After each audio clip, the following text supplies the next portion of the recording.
Hi, everybody! No. I just wanted to make it a little bit funny. That's it. Hi, everybody!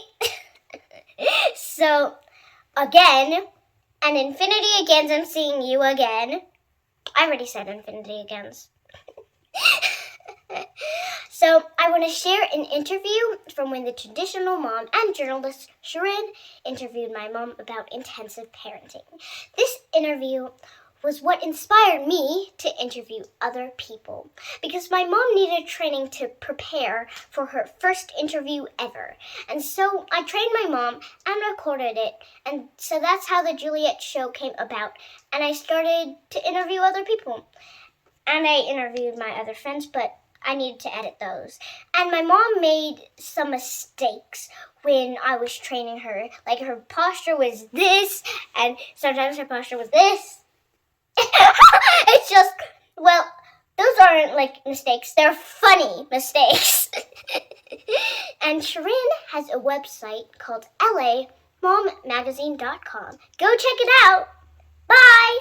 Now enjoy. Hi everybody, it's Thursday night. Do you know what Thursday night means? It means the parent test is on ABC at 9 p.m. So make sure you all tune in and watch the show. We're on episode 3. My family, the traditional parenting style, will be featured in 2 weeks. Here we go. We're going to talk to the intensive parents. All right. I am adding you in. Go live with intensive parenting. And today we have a special guest. So if you guys have been watching the parent test, you have seen the Leong family. And Willa Leong is the amazing mama of Juliette Leong, who is our brilliant 6-year-old that you've been watching on the show. And there she is. Hi. It's your first live. How's it going? First live ever. I'm nervous. I love your hair. My hair is crazy. I know on the show I had it blow dried because I wanted to look a little bit more like, done up. Is your hair naturally curly or straight? My hair is naturally curly. I have crazy curls. You have to straighten it. I have to blow it out. You have naturally straight hair. You're lucky. Yeah, and then I curled it. Go figure. Go figure. So Willa and I were going to do a little practice to make sure she could get on, but you're on and you look gorgeous and you're ready. So I think we're just going to do it, guys. Welcome to Moms Matter. I am your host, Shirin Yadegar. I'm so excited today to have Willa Leong, who is been featured on the Parent Test as the intensive parenting style. And if you've been watching, you've got a little glimpse into what intensive parenting is. But to know how intense it really is, Willa was an attorney turned to homeschool mama to really raise Juliette in the way that she thought would be best to set her up for success. So thank you for being here, Willa. Can you tell us a little bit about what intensive parenting is? So intensive parenting could mean a lot of things to different people. So to us, it means to be focused on working towards your goals. And in our family, Julia sets her own goals, and we help her get there. Now, the process can be intensive. That's where the intensive part comes from. Wow. A 6-year-old child is setting her own goals. And obviously she has very high standards because she's playing violin and she's doing martial arts and art. And she's doing, 8th grade math? Accelerated math at 6 years old. Yeah, she's doing algebra 2. Yeah, we don't know where that comes from, the setting her own goals. She had her first violin recital when she was almost 4 years old. And then when we took her there, she looked at the stage and she looked at the audience and she's like, where's the stage? I'm like, it's right here. And she's like, where's the audience? And we're like, these people. And she said, no, I want to be on a big stage. And we're like, what? You just started. Like, what are you even talking about? But then thereafter, she has asked us repeatedly, she's like, I want to play on a big stage. And we're like, how does one even get to do that? But we do remember seeing kids playing the violin on the big stage, and we did research and found out that if you win violin competitions, that you would get to play on a big stage. You'd be invited to do recitals on these big stages. So that's one of the things we work towards. And she won an international competition, and she's going to be playing at Carnegie Hall this March. But she has these goals where, that's her goal. And she likes to perform, she likes to compete, but she doesn't like to practice. And that's where the intensity comes in, where we remind her that the kid who wins is never the smartest. It's the kid that practiced the most. It's that simple. So if you want to win, you got to practice. You got to put in your time. That's right. So, and then, some other examples where, singing, she loved to sing. And then she said, I want to sing in front of, thousands of people. And we're like, how are you going to get to do that? Like, where are we going to get the audience for you? But then she ended up singing solo national anthem for Texas Rangers, Oakland A's, Sacramento River Cats, Aces, etc. And she loves that. But that, everything takes work. You don't just, so that work part is where we come in. She never wakes up and say, Mom, I want to practice today. I'm still waiting for that day. That doesn't happen. Well, no kid ever wants to practice, right? Everyone has dreams and aspirations, but it sounds to me like your family's a little bit more child-led, and she's setting, what you're doing is supporting her and enabling her to have those goals and to reach those goals, because otherwise it's all just going to be a dream. It won't be tangible if she doesn't practice. So you're pushing her and able to make her obtain those goals, which is incredible parenting. It really is. I mean, we're watching you on the parent test, and all of us are saying we're not doing enough as parents, because you are really doing a lot and you are really setting up your child for success. I mean, depending on how you measure success. But sometimes I look and I think to myself, how do you do it all? How do you homeschool and then get her to all these activities? How are you juggling it all as a mom? So we only homeschool in terms of school, we only do 1 to 2 hours a day in the mornings, from 10 to 12. Like, that's our homeschool time. Other than that, and that includes the 20 minutes of violin practice that, sometimes it takes me 30 minutes to get her to do 10 minutes. But, and then other than that, during the weekdays, she'll have at least one of Chinese class, ballet, chemistry, martial arts, or swimming. But that's like less than an hour. And then she actually free ranges for the rest of the day. So we have, a ton of time. She has a ton of time. And the thought is, she has the drive, she has the time, we have the resources. It's like, why not do these things? And during her free time is where she does her painting. She likes to build robots.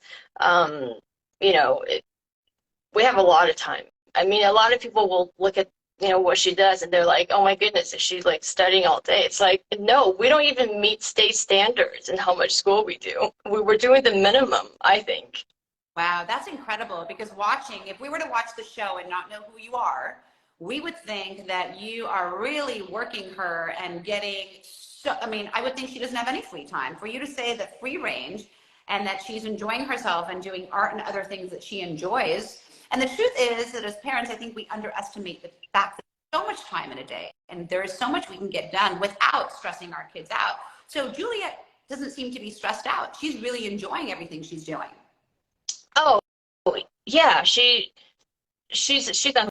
We're stressed out. We're exhausted from her goals. Like, for example, she says she wants to be in a movie, and we're like, that's easy for you to say. But she ended up reading some lines, and they casted her to be in this feature film this summer in Colorado. So we went with her, and the filming locations were not fun. It was either too hot or too cold. There was no cell phone reception. While she was having a blast with the cast, it was like the most boring thing I've ever done in my life, to just sit there in the car because it's too cold or too hot out there, and read or something for like 12 hours a day. Wow. Or the summer she said she wanted to teach painting live to people, and like, who in their right mind would pay for a 6-year-old to teach them anything?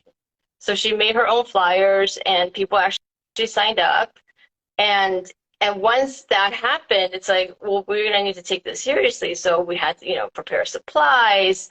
And she ended up teaching people in offices or this group of elementary school teacher at farmers market. So it was a lot of background work on us to, to pack and prepare and transport and then cleaning up, all the brushes and all that stuff. She just does the teaching part.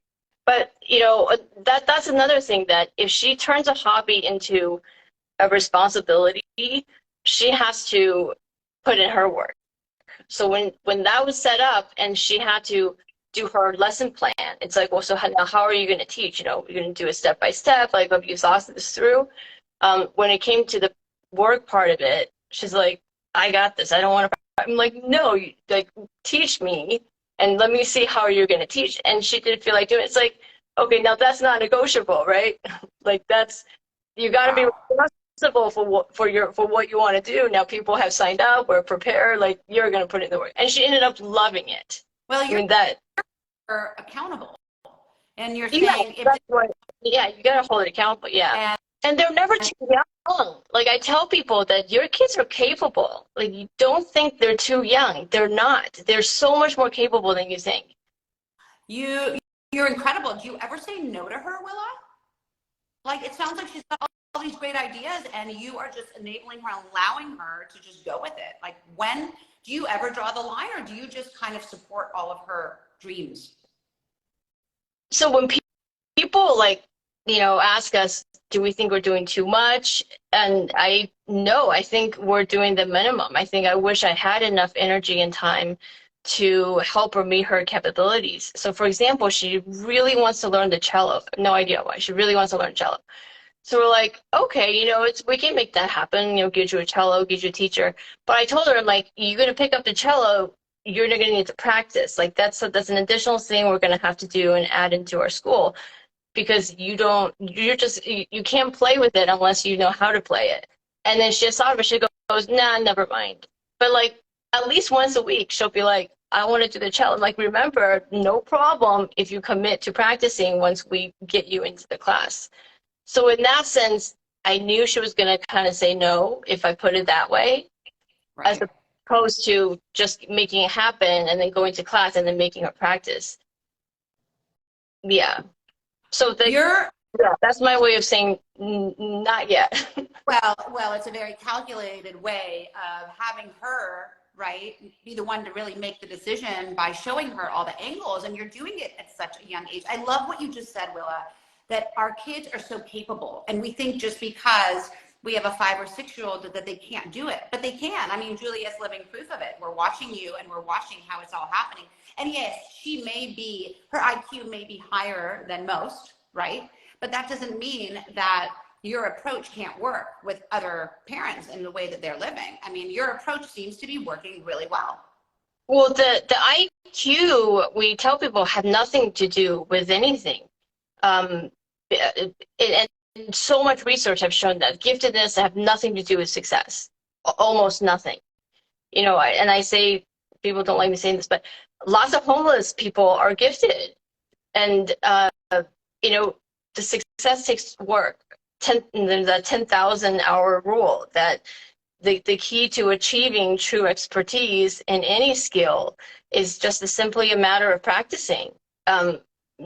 They say, albeit the correct way, for at least 10,000 hours. Now, if you have a high IQ, maybe you need 8,000 hours, but you still need those thousands of hours. Like, if she never picked up a violin, she would never know how. She doesn't know how to play the cello, because we haven't had her play the cello, no matter how high her IQ is.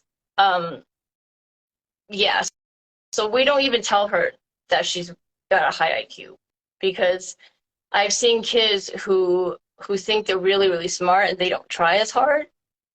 That's right. And that scares me. You have the growth mindset approach, where you are really pushing your child because she wants to be pushed. You're not doing it for you, doing it because that's what she wants. Now, while you were shooting the parent test, and now that you've seen yourself, right, you've watched both of your episodes, do you think that they represented you and your family fairly? Do you think yeah, that is the way that we do things? That's pretty much a good way of representing how it's done with our intensive parenting style. I think on the intensive part, maybe on those 2 hours that we school a day, Right. I get 2 hours if I'm lucky. So sometimes I say 1 to 2 hours, but that time that we do spend working is focused hours. Like I do not count time that she's like or taking it. It's 2 hours of focus. I mean, you can get so much done in those 2 hours. So that part, I could see people thinking that's intense, but I don't even know how somebody would teach somebody when they're not focused. Like I don't even know how to teach unfocused way. So I guess the only way I know how to teach homeschool is intense. So that part would be accurate. But the show, they take so much stuff out of context.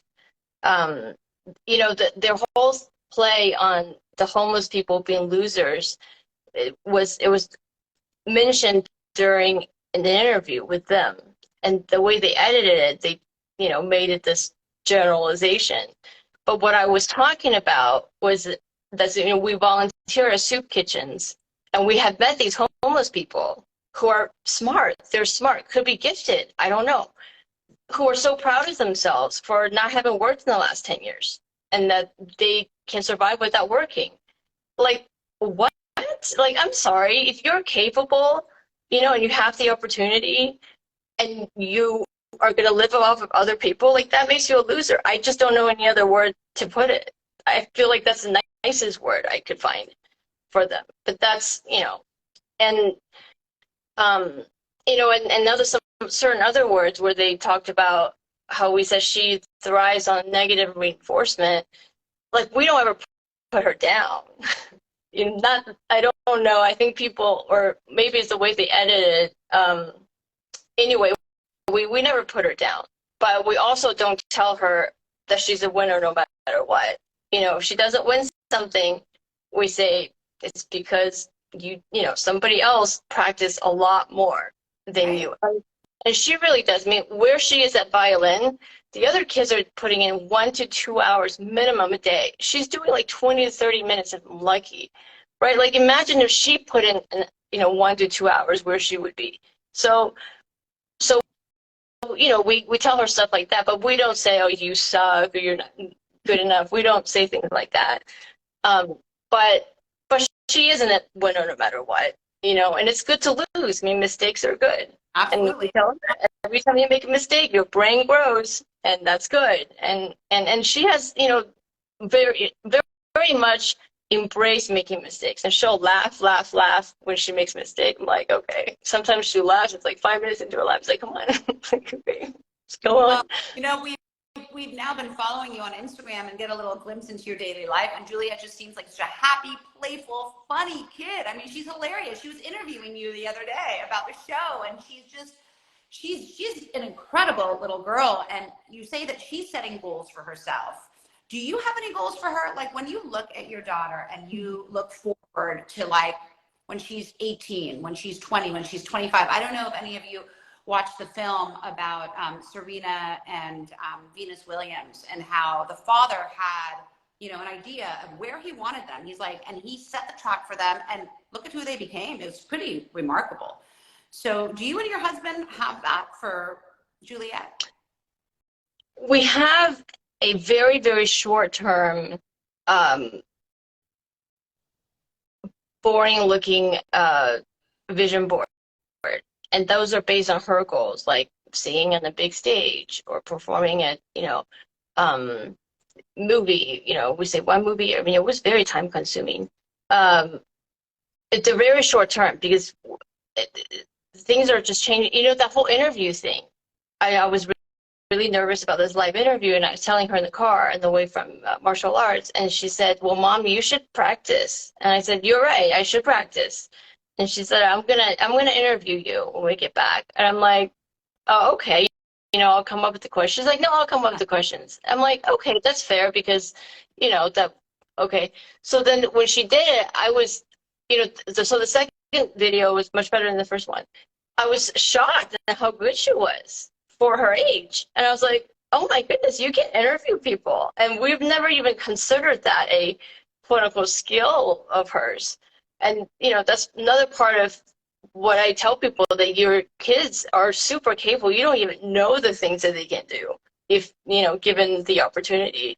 Why was I telling you this? What did you say right before this? I was asking you if you had long-term goals. Oh, yeah, no, because these things pop up out of nowhere.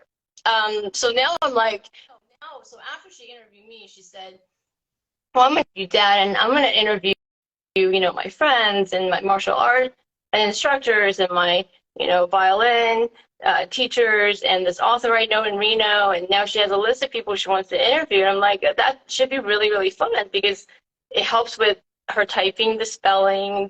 There's so many skills that kind of come into that.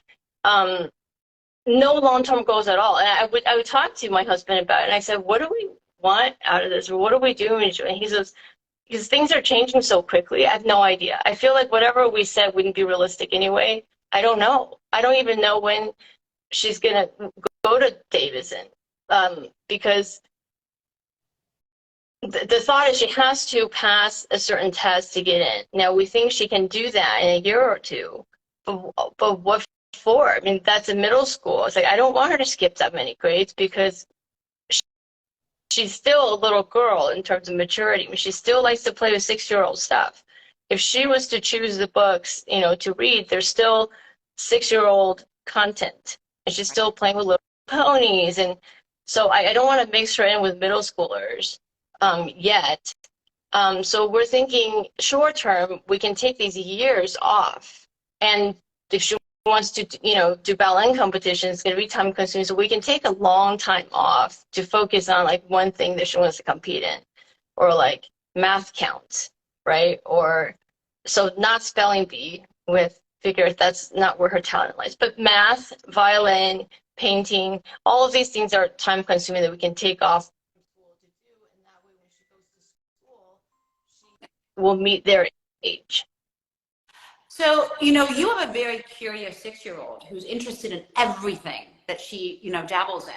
What advice do you have to parents whose kids are not so curious, right? A lot of kids are not as curious. They don't want to play cello and violin and martial arts. And so parents are kind of having to push them, right? And take them on the soccer field and take them to gymnastics, and they fizzle out very quickly. We see that all the time. I have 4 kids. I've got a whole variety of different personalities and things. So I wonder, because you're really doing an incredible job, and you really are child-led. You're intensive because she needs that in order to achieve her goals. But what advice would you give to parents who are having a hard time getting their kids interested? Because you have the opposite, right?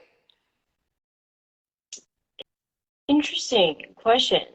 I thought that all kids are so super curious. I actually don't. Are there kids who are not curious at all? No, right? Kids are curious. For example, when Julia plays violin to her friends and family, cousins, etc., all of a sudden they all want to play the violin. Now, maybe my answer is to expose them to things as much as possible, but I feel like parents do that anyway. But maybe so Julia actually inspires a lot of kids. And even in reading, like she'll go somewhere with a group of kids and she'll start reading. And for kids who had no interest in reading prior to that, all of a sudden went home and wanted to read. And, the parents are like, oh, Julia's such a good influence, they want to read. I'm like, that's great. I don't know, maybe it takes another kid.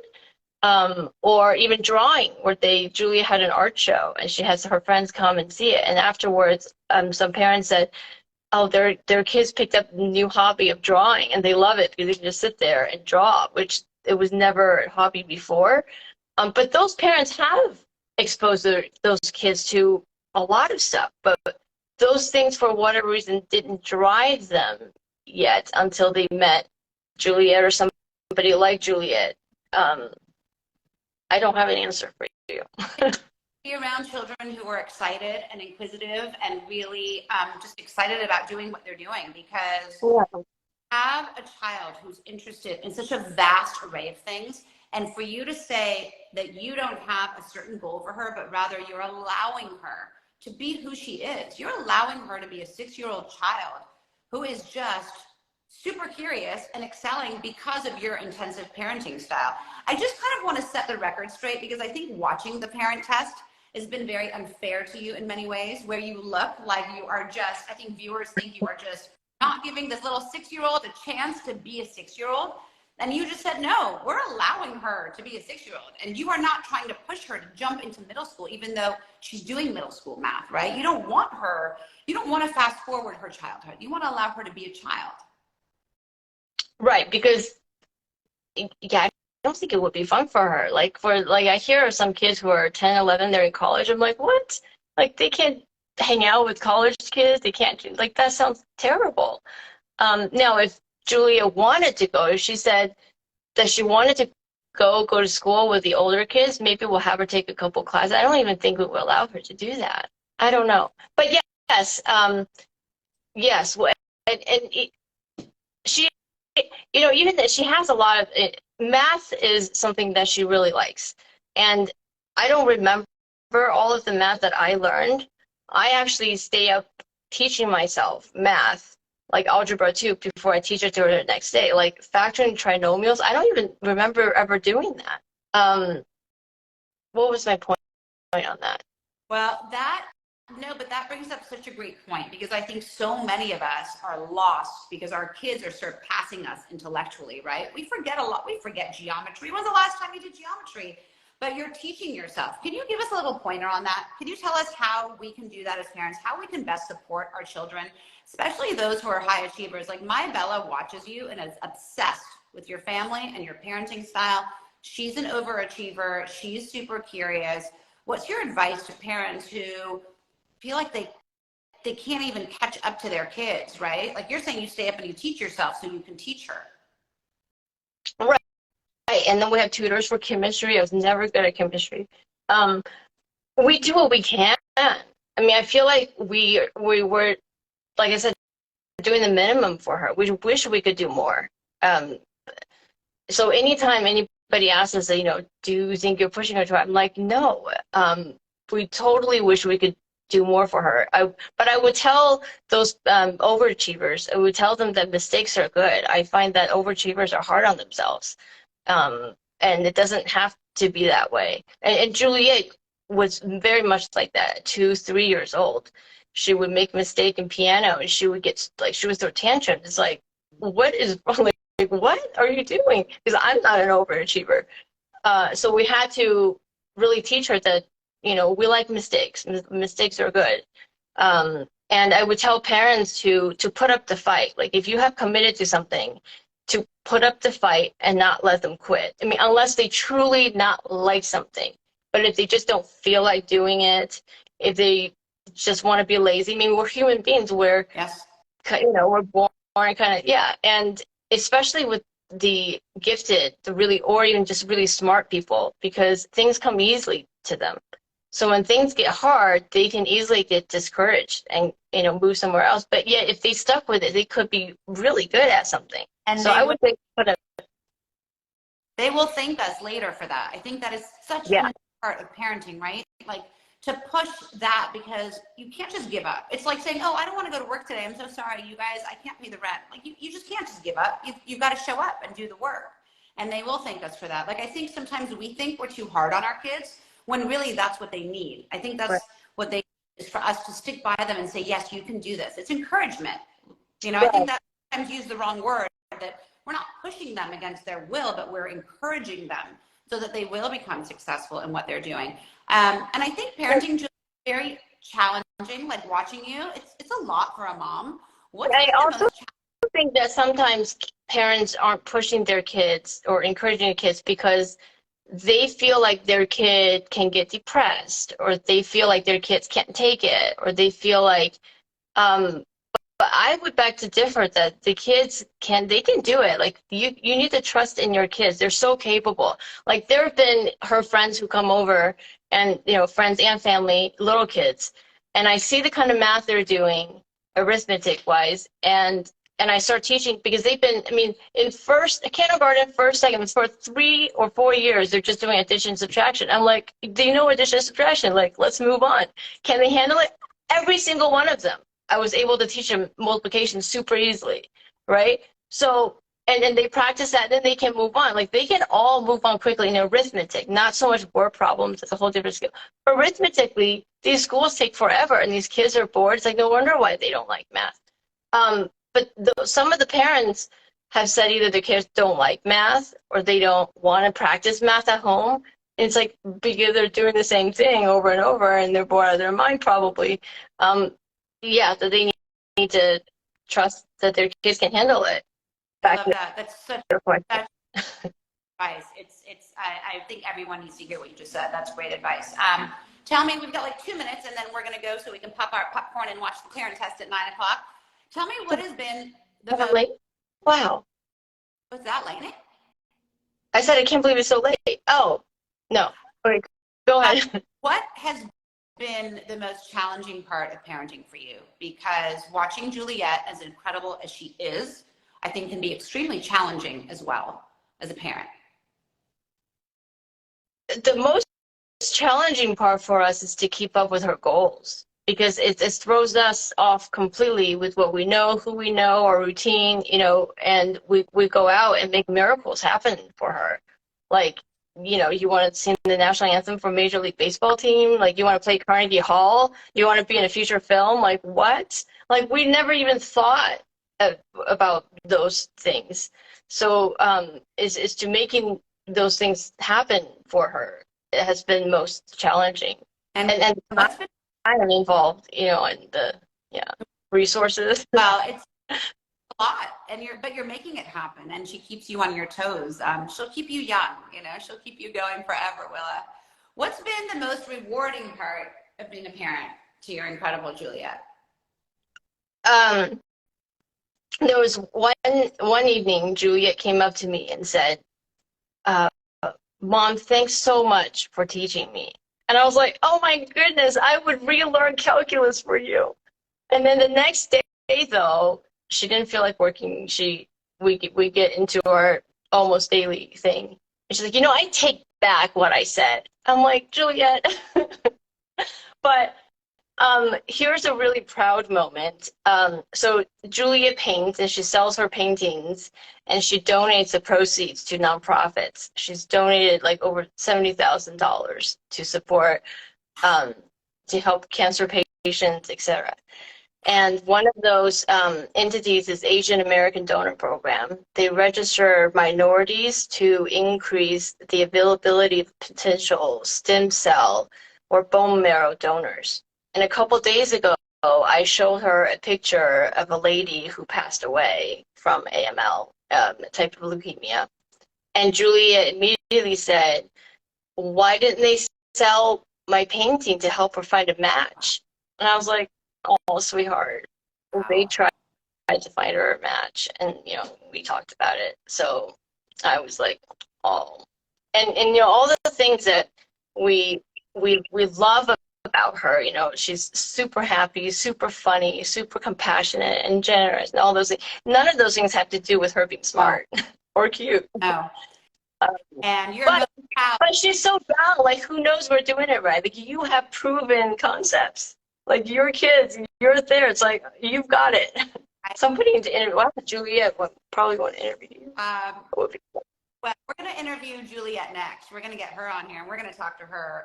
We'll do that in a couple weeks. But I just really want to applaud you because watching you, and I have 4 kids that are much older, I am really impressed, and I have learned so much from you that I've taken into my toolbox as a parent.